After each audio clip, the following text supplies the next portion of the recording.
Next हम बात करते हैं optimal alignment and analysis in anterior view. Head में क्या होगा, इसमें middle of forehead, nose and chin से एलओजी पास करेगी। चेस्ट से हमारे मिडिल ऑफ जिफॉइड प्रोसेस से पास करेगी। एब्डोमेन और हिप से हमारे अम्बलाइकस से पास करेगी। हिप और पेल्विस में हमारे इक्वी डिस्टेंस से पास करेगी from right and left anterior superior iliac spine through the pubic symphysis. Knees में हमारे इक्वी डिस्टेंस से पास करेगी फ्रॉम मीडियल कॉन्डाइल। एंकल और फिट में हमारे इक्वी डिस्टेंस से पास करेगी फ्रॉम मीडियल मैल्यूलाई। नेक्स्ट हम बात करते हैं optimal alignment of posture in posterior aspect. सबसे पहले हेड की बात करें तो मिडिल ऑफ हेड से पास करेगी। शोल्डर और स्पाइन की बात करें तो along vertebral column in straight line which should bisect back into the symmetrical halves। Hip और पेल्विस की बात करें तो हमारे पोस्टीरियर सुपीरियर इलियक स्पाइन से इक्वी डिस्टेंस से पास करेगी।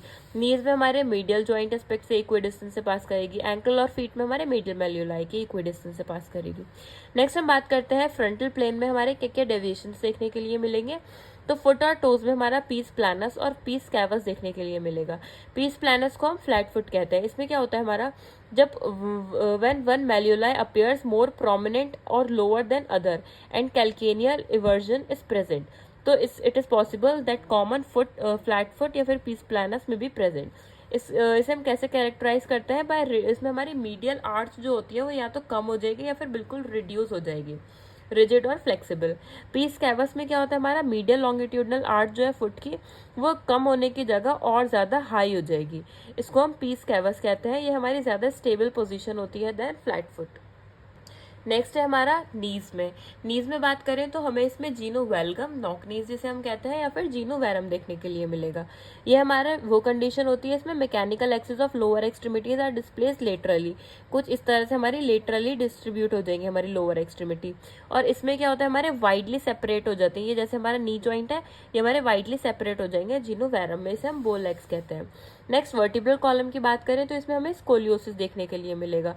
स्कोलियोसिस में क्या होता है हमारे कुछ इस तरह से वो हो जाता है, हम अगर इंटीरियर व्यू से देखें इसमें कंसिस्टेंट लेटरल डेविएशन हो जाता है। Series of vertebral from the LOG is one of the more regions of the spine may indicate the presence of lateral spinal curvature in the frontal plane called scoliosis।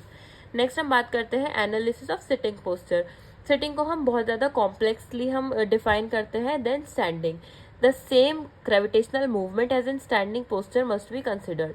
Contact forces हमारे create होती हैं when various portion of the body interferes with the various parts of chair such as head, back, foot, rest and seat. इसमें हमारे 3 तरह के sitting posture होते हैं। पहला आता है हमारा इरेक्ट सिटिंग, जिसमें हमारी एलओजी पास करती है close to joint axes in head and spine.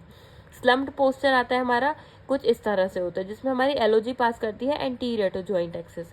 Slouch posture होता है, इसमें हमारी एलओजी पास करती है posterior to joint access.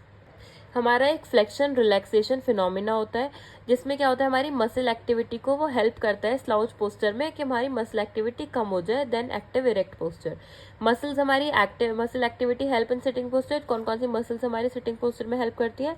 Superficial lumbar multifidus, thoracic erector spine है, internal oblique abdominal muscle. Next हम बात करते हैं सीट इंटरफेस प्रेशर की।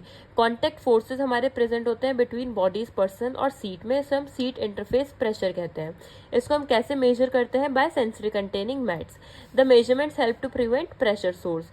The reduce seat interference pressure, इसमें हमारे 3 पॉइंट्स आते हैं। Change the posture of the body, forward और lateral trunk flexion. Using cushions का हम यूज करें ताकि स्ट्रेस रिड्यूस हो जाए हमारा, या फिर हम alternation in angulation of chair back rest. Next हम बात करते हैं एनालिसिस ऑफ लाइंग पोस्चर की।